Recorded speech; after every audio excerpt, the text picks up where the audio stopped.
Pocos puertos tienen puerta. El mar no admite ese tipo de bravatas y menos que le marquen sus límites. Bilbao, sin embargo, y después de un pulso que duró siglos, cometió la osadía de ponérsela. El pulso continúa y de nuevo Bilbao con el superpuerto ganará al mar tantas millas como sea capaz de abarcar con los dos brazos de Ciérvana y Punta Galea.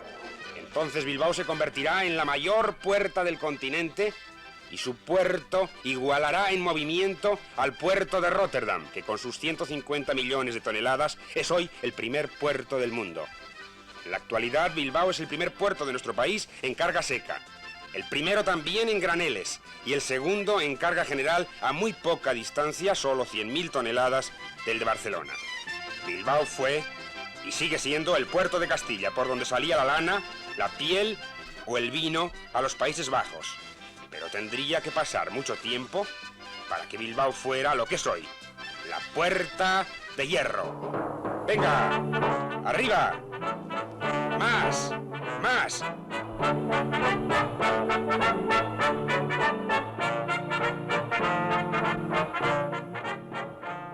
Ahora sí puede comenzar. Puerta Grande.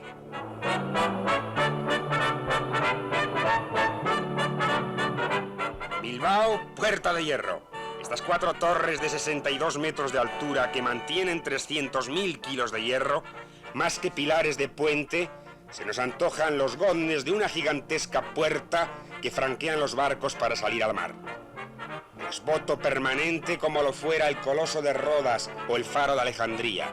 Monumento a la propia tierra de Vizcaya, al propio mineral que al fundirse se hace hierro para luego terminar siendo puente o siendo barco.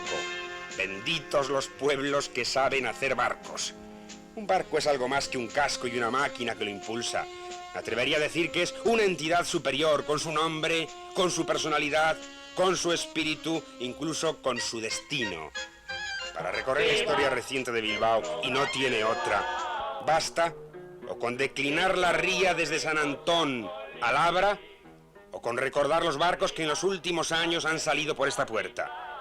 Veremos que cada barco es síntesis y reflejo de la vocación de Bilbao y de sus gentes.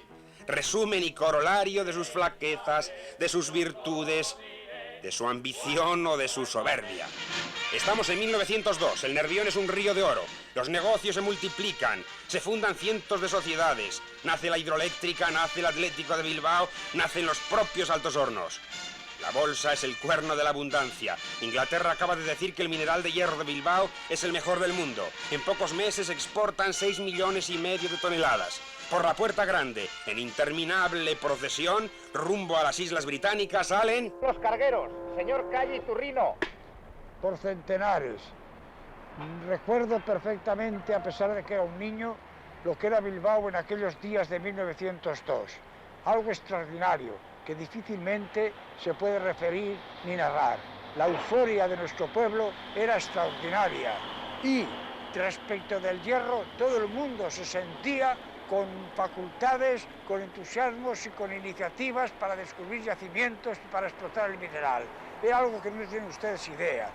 El año 1902, además de ser el año que más exportación de hierro hubo en Bilbao, señaló un hito en la historia de la villa, porque en aquel año se terminaron las obras del puerto de Santurce, se abrió, por lo tanto, se ensanchó la puerta de Bilbao para la marina mercante y para la exportación. Y se colocó la última piedra, que por cierto asistió el rey, le asistió su majestad el rey, y el cual desembarcó en la ría allí, al pie del ayuntamiento, para después dirigirse a Labra, y toda la ría estaba completamente iluminada, espléndidamente iluminada, así como el Labra, en una fiesta que probablemente no se ha hecho jamás, ni en España, y posiblemente en muy pocos pueblos de Europa. Con esto se puede decir que da idea de lo que llegó a ser el año 1902 en Bilbao. Desde el punto de vista de la explotación del hierro y de la riqueza en la villa, algo, como he dicho antes, extraordinario y que no ha tenido superación a pesar de todo lo que ha desarrollado Bilbao y todo lo que se ha engrandecido. Ciertamente es difícil de superar la euforia de aquellos años donde cada barco era un cheque en blanco. Ha estallado la Primera Guerra Mundial y las acciones navieras suben como la espuma. Todo el pueblo participa en el juego bursátil. Cada barco es como un caballo de carreras del que todo el mundo conoce tonelaje, peso muerto, fuerza de los motores, carga, ruta y nombre del capitán. El nombre del jockey que lo monta. En un Bilbao de 50.000 habitantes se cuentan 7.000 propietarios de papel naviero que suben proporciones inusitadas. Una pequeña naviera, la compañía Uriarte, con solo 4 barcos, ve subir sus acciones de 1 peseta a 1.500. Y estamos en 1915. Faltan solo 5 años para que por la puerta de Bilbao, como un insulto y a la vez como un regalo al mar, salga el transatlántico más lujoso de la época. Más que un barco, es un palacio. El 14 de septiembre de 1920, por la Puerta Grande. Sale el Alfonso XIII, señor Ibinaga. ¿Qué es este buque que ustedes ven aquí? Este barco besó las aguas del Nervión para gloria de Bilbao y de España en el año 1920, a cuya botadura asistieron los reyes de España, don Alfonso XIII, y su regia esposa, doña Victoria Eugenia. Desde aquel momento, al mando de su capitán, don Agustín Agacino, hombre de extraordinario prestigio, empezaron sus rutas para los mares de América, en la travesía de Bilbao a La Habana y Nueva York, en que precisamente en uno de los viajes de La Habana para Bilbao consiguió la banda azul, que lo hizo en un periodo de 7 días, cosa extraordinaria en aquella época de los años 28-29. También tiene una cosa magnífica, aparte de su extraordinaria navegación, el motivo de que en el año 1947, después de nuestra guerra de liberación, fue el primer barco español que tocó México, haciéndolo en el puerto de Veracruz, donde fue recibido extraordinariamente, en forma tan extraordinaria que se dio la circunstancia que toda la colonia española, o casi toda la que había asistido allí junto con mexicanos, se llevaron las banderas de la compañía, la enseña de la patria. Esos detalles recuerdo. También en la guerra de la guerra nuestra tiene el signo encantador de que llevó a los niños del País Vasco al puerto de Francia en las evacuaciones que se hacían, donde precisamente en el puerto de La Rochela, donde llegaron, de allí, al concluir nuestra guerra, volvió a España para ser reconstruido en una forma ya como barco carguero tipo miso, siendo su servicio actual como buque de nodriza para la pesca, y ahí lo tienen ustedes todavía dando guerra gracias a su magnífico casco. Casco de hierro construido con prodigalidad. Hierro sobraba y los transatlánticos se hacían como si fueran auténticos cruceros o destructores. Siempre el hierro. Cinturón de hierro en la guerra, puerta de hierro en la paz y una constante sinfonía de yunques y campanas, solo interrumpida para que, como un aldabonazo en la puerta, la botella de champán se estrelle contra el casco de hierro de un nuevo buque. Pocas veces un barco habrá recibido tanto mimo. Lo imaginó en un sueño el más grande naviero, el más celoso novio del mar que ha tenido Bilbao, don Ramón de la Sota, pero apadrinarlo lo apadrinó toda Vizcaya. Miles de pañuelos se agitan en la Puerta Grande. Es un día histórico. Hoy sale El ama Begoñacoa, señor Osa Chauro. El Abra de Bilbao quedaba ya atrás con su airosa línea del puente de Vizcaya, cuando esta bella, hermosa fragata ama Begoñacoa presentaba todo su trapo al aire, al viento. Es importante este barco, puesto que fue el primero de su género, no solamente la matrícula de Bilbao, sino la española. Construido expresamente por la Casa Sota y Aznar para el adoctrinamiento de sus tripulantes, de sus oficiales de cubierta. En este barco concurre la circunstancia de ser un ejemplo de en qué medida las navieras se han preocupado de la formación de sus hombres. Desplazaba del orden de los 2.500 toneladas, fue construido expresamente, como he dicho antes, en Escocia, recorrió gran parte del mundo, y esto fue a principios de siglo, y allá por el año 10 fue vendido y acabó siendo, en Extremo Oriente me parece, convertido en depósito flotante y luego desguazado por los japoneses. A este le siguieron luego otros más, el Erechamendi, por ejemplo, de la misma casa armadora, Sota y Aznar, y luego el famosísimo Artaganmendi. El Artaganmendi.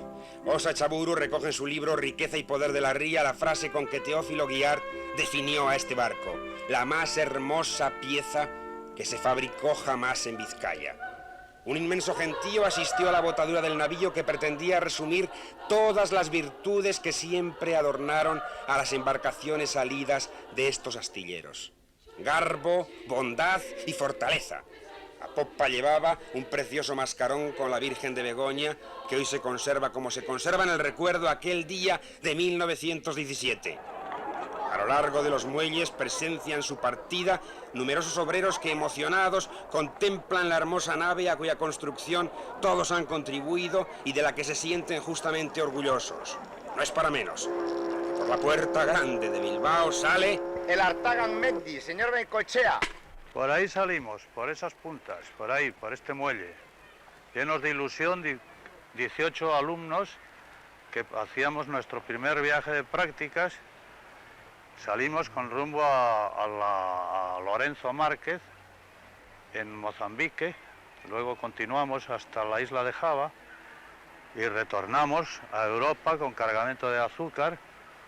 Así el buque escuela Artaganmendi, que tuvo su época, marcó su época, tuvo sus dificultades cuando fue votado, que ya fue un alarde ya de la técnica de la arquitectura naval, en fin, de los técnicos de la compañía Euskalduna, y en fin, luego fue un barco que hizo historia, y de él pues salimos una gran cantidad de marinos que hemos continuado nuestra larga vida de mar en otros barcos de la ría de Bilbao. Gran cantidad de marinos salieron del Artaganmendi, como dice el señor Bengoechea. 50 años después, se puede decir que los capitanes formados en el Artagan fueron luego los mejores marinos de nuestra flota mercante. Terminada la guerra, otro buque bilbaíno, el Monte Albertia, traería de Burdeos el 15 de agosto de 1939 toda una fortuna. El dinero que se había podido rescatar en varios bancos, nada menos que 8.569 cajas. El Monte Albertia no pasará, sin embargo, a la historia por este viaje.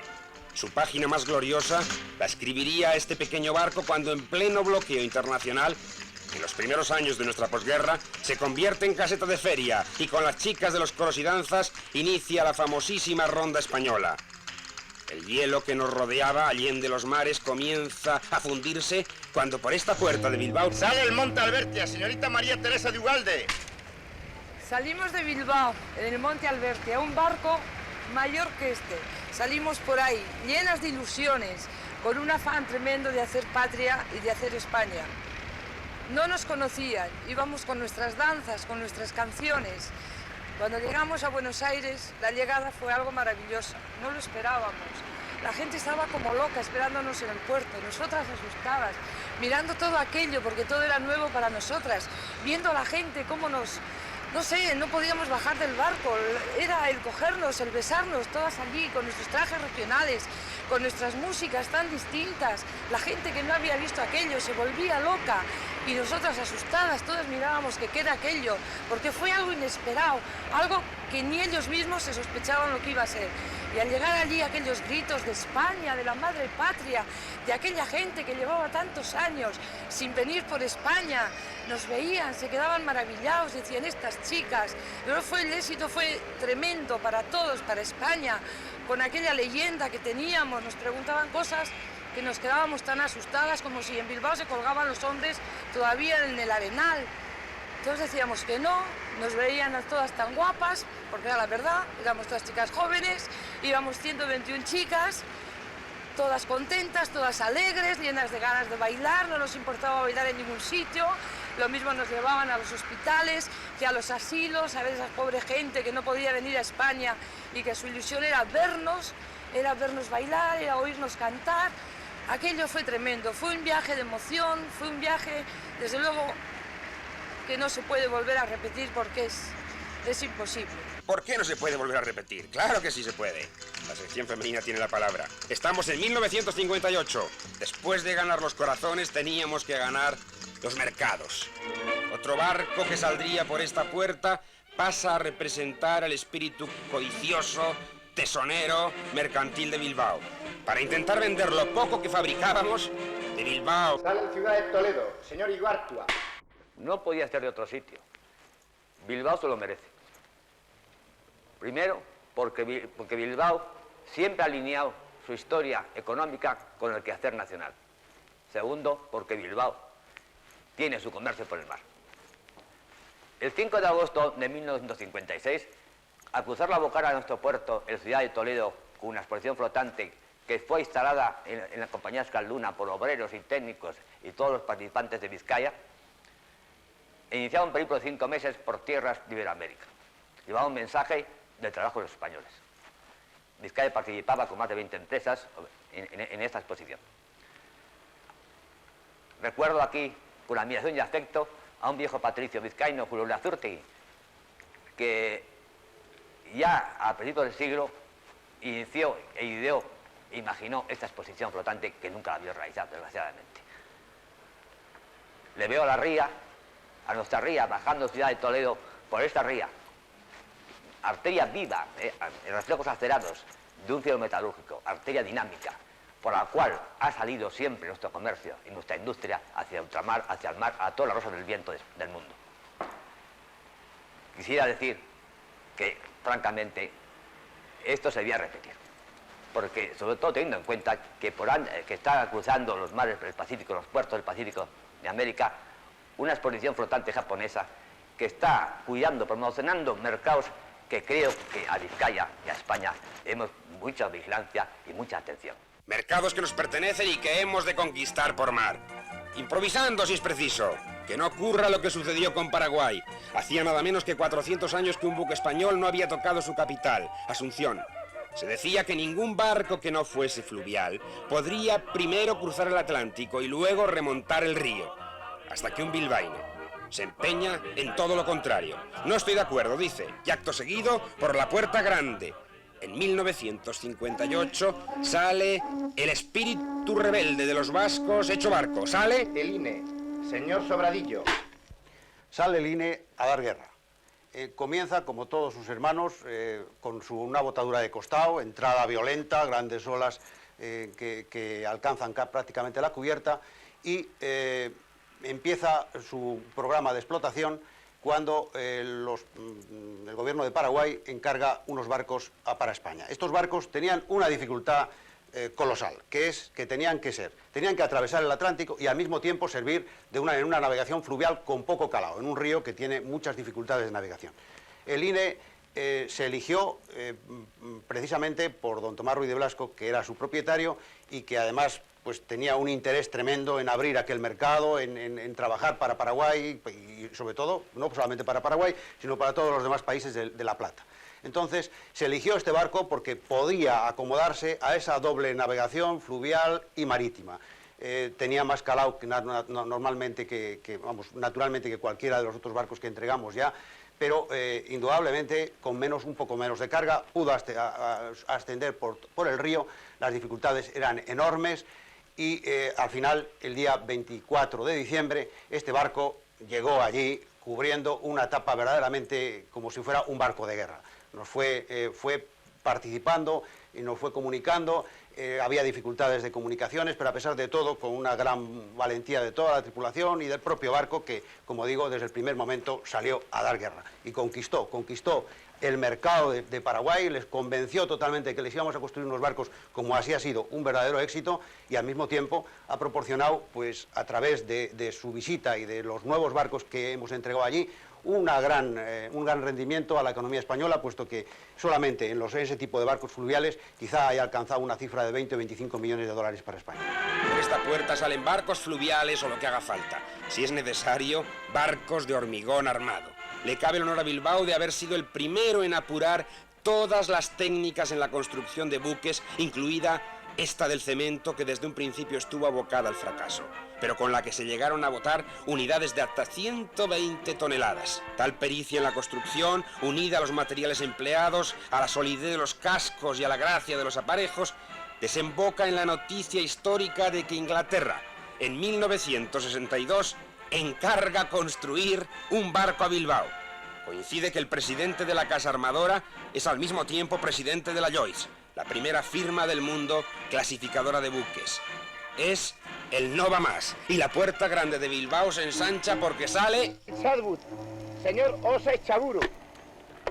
En efecto, de esa misma grada que estamos viendo ahora un tanto brumosa y ocupada por ese magnífico petrolero, del casco de ese magnífico petrolero de casi 100.000 toneladas, salió el 27 de octubre de 1962 el Chatbus. El Chatbus es una referencia importante en la historia de la ría de Bilbao, puesto que significó en qué medida los antiguos discípulos se habían ejercido ya en categoría de maestros y entregaban un navío a una compañía inglesa en la que se daba precisamente la circunstancia de que ser su presidente nada menos que el presidente de la Lloyd, que es la entidad clasificadora de barcos más importante del mundo. Esto fue un poco, diríamos que, la categoría de valor o el respaldo definitivo a la construcción naval vizcaína y por consiguiente a la construcción naval española, de la cual tenemos muchas muestras y aquí mismo tenemos este otro navío precioso para la naviera vizcaína. De la ría de Bilbao han salido posteriormente y están saliendo, últimamente se ha producido una botadura también importante para Inglaterra, a la que estuvo presente nada menos que Lord Mountbatten, y para Holanda, y para Alemania, y para Hispanoamérica. En fin, la ría de Bilbao, señores, es un gran astillero de España. Y una gran puerta. La puerta que, querámoslo o no, es la única que siempre nos ha comunicado sin servidumbres de paso, directamente con Inglaterra. Las relaciones con Gran Bretaña desde aquí siempre se han producido con naturalidad, como si tal cosa entró en España por Bilbao la célebre Semana Inglesa en 1923. Salieron los hijos de los bilbaínos a estudiar a Oxford o vinieron los entrenadores a preparar al Atlético de Bilbao, con la misma naturalidad con que cada 48 horas entra y... ¡Sale el ferry, señor de la Fuente! El ferry sale cada 2 días con destino a Inglaterra desde el puerto de Bilbao. Y podemos decir que hace 4 años este puerto bilbaíno tenía un total de 4.000 a 5.000 pasajeros que venían y salían del puerto de Bilbao. No obstante, a la llegada de estos ferries, al llegar el primero de ellos, este incremento se produjo en 70.000 en el primer año y al llegar el segundo esta cifra alcanzó los 140.000 pasajeros año. No obstante también, quiero decir que los minicruceros que se organizan por medio de esta compañía no solamente visitan turísticamente nuestra provincia, sino también alguna que otra limítrofe donde pueden degustar sus caldos y sus buenas comidas.